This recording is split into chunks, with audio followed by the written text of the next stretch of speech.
Hutang, jangan panik dengan hutang. Bertenang dan fikirkan kaedah terbaik untuk mengatasinya.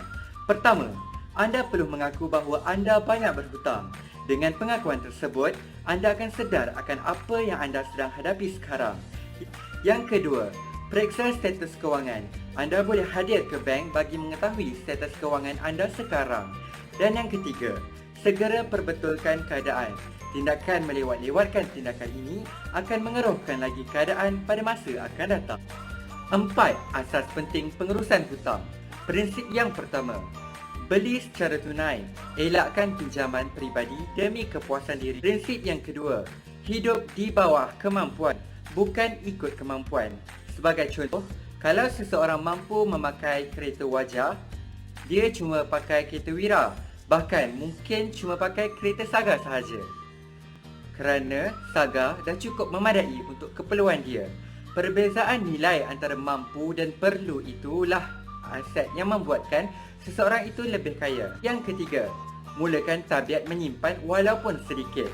Jika rasa berat menyimpan setiap bulan, menyimpanlah setiap hari. Pelbagai tips memulakan simpanan seperti kaedah paksa rela, kaedah 1/3 atau simpan mengikut warna duit.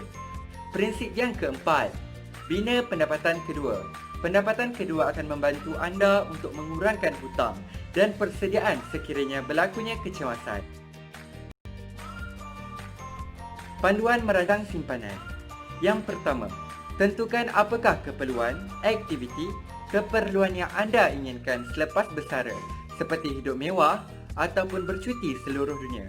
Yang kedua, bersedia dengan sebarang kemungkinan seperti krisis ekonomi, kemalangan dan penyakit berbahaya. Yang ketiga, tunda pengeluaran pelaburan ataupun EPF anda selama yang mampu. Semakin lama pelaburan, semakin tinggi bayaran faedah yang akan anda dapat. Yang keempat, rancang jumlah wang yang diperlukan untuk kekal sara diri. Tips simpanan. Yang pertama, anda perlulah membuat satu senarai. Dengan adanya senarai, anda akan lebih mudah dan praktikal untuk anda ikuti setiap to-do list tersebut. Yang kedua, anda perlulah membuat perbandingan harga. Barang yang sama tetapi kebiasaannya mempunyai dua harga yang berbeza. Pilihan di tangan anda. Yang ketiga, jangan berbelanja semasa bosan ataupun lapar. Berbelanja dengan keadaan emosi dan fizikal yang tidak stabil akan mempengaruhi mood anda. Oleh itu, memilih masa yang tepat untuk membeli belah juga penting. Dan yang terakhir, elakkan berhutang. Jika tidak, akibatnya risiko untuk anda membebankan diri dengan pelbagai hutang adalah tinggi dan akhirnya mungkin anda akan jatuh muflis. Tips mengurangkan kos.